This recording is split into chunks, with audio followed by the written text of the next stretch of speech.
June 2013 marks the 20th anniversary of Providence's commitment to finding cures for cancer. Over 2 decades, brilliant minds joined forces, making the Robert W. Franz Cancer Research Center in the Earl A. Childs Research Institute one of the top 10 cancer centers in America. Treatments have been developed, research published, 2 spin-off biotech companies formed, national and international partnerships established, a new cancer center built, and 7,000 patients have volunteered for clinical trials. I am very excited about what we can do to help patients. That's what drives all of us who work here. In June 1993, Providence recruited a top oncologist and Ph.D. from the National Cancer Institute to lead research in Portland. Dr. Walter Urba believed then, and does still, that the answer lies in immunotherapy, helping the body to heal itself. We think we will be able to treat or train the immune system to recognize those abnormalities, develop an immune response so that those cancer cells do tend to pop up in some individual. The immune system will be waiting to get rid of them. Dr. Urba brought together a team of researchers from around the country and the world who believe the same. They meet weekly to analyze and build upon each other's work. Dr. Bernie Fox was the first to be recruited. We wanted to do 3 things. One, we wanted to do great basic research, and we wanted to translate that then into patients because it never moves fast enough, and wish we could be faster.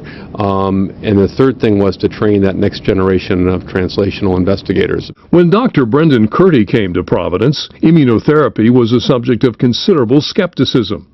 We hit a few home runs, says Dr. Curti, but our batting average wasn't very high. It is improving. With some of these new technologies, and specifically the high-dose radiation that we've been giving in conjunction with interleukin-2, it seems to make the batting average much higher. Last summer, Drs. Curti, Stephen Sung, and Marka Crittenden published highly successful results from an initial small clinical trial involving high-dose radiation and interleukin-2.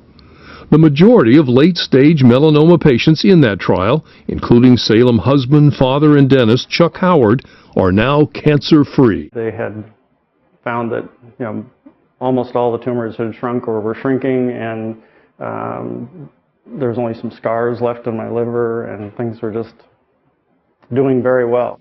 A second trial is underway to advance the research. At any given time, Providence Cancer Center patients are participating in dozens of clinical trials. New ideas are being realized. And in the midst of this, the next generation of scientists, high school and college interns, are infused with the creative persistence they will need to meet the challenge. A big part of what we do here is try and educate the future cancer researchers, the people who will cure cancer that we haven't effectively treated. Supporting all of these endeavors, the cures of today and the researchers of tomorrow, are the believers, community members who raise the resources to build new labs and fund potential treatments. The team that Walter has assembled is just phenomenal. They're all wonderful people. Lynn Loacker and her husband Jack are cancer patients themselves. They serve on Providence boards and are longtime donors. Their payback is the center's bench-to-bedside commitment.